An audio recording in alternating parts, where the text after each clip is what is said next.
Fantasy football fanatics, are you trying to get a head start on the rest of your league mates and looking for the next Todd Gurley or Ezekiel Elliott coming out of the NFL draft? We have your guy. Penn State running back Saquon Barkley will enter the draft expecting to be a top 10 pick, similar to Gurley and Elliott. He's a 3-down running back who will be able to contribute right away. He's got great size at 5'11", 229 pounds, but also possesses what is supposed to be rock-solid 4.3 speed.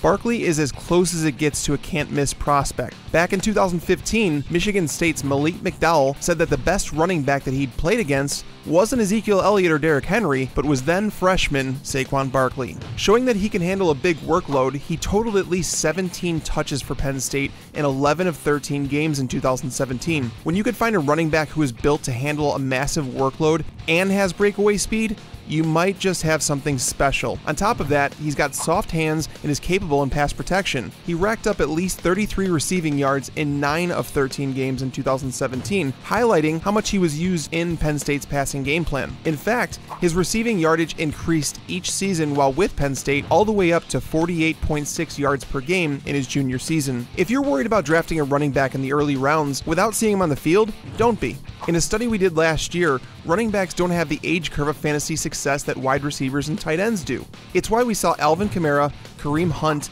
and Leonard Fournette finish as top 8 running backs in their rookie year. When a team selects a running back in the top 10, he's automatically going to walk into a workhorse role, which we already know has value. There have been 37 running backs who have totaled at least 200 carries over the last 2 seasons, and of those 37 running backs, 35 of them produced top 24 numbers. Volume matters more than anything to today's running backs, and when you mix in Barkley's talent in the passing game, you might just have yourself a locked-in RB1 in 2018. His lateral quickness is something to admire, though he does dance behind the line of scrimmage a little bit too much. Because of that, he's going to take big losses at times. If you've ever watched LaShawn McCoy and Le'Veon Bell, you know that this is something you'll live with in order to hit a home run from time to time. It's really his only true weakness. You'd ideally like to see him land on a team with a solid offensive line in place to help limit those losses, but given that he's expected to go in the top 10, it's unlikely to happen. The best offensive line that he could land behind would be the Cleveland Browns, which is possible with Isaiah Crowell hitting free agency, but we all know that the Browns offense has major issues. But even if he doesn't land behind a great offensive line, Barkley is able to break a long run at any time,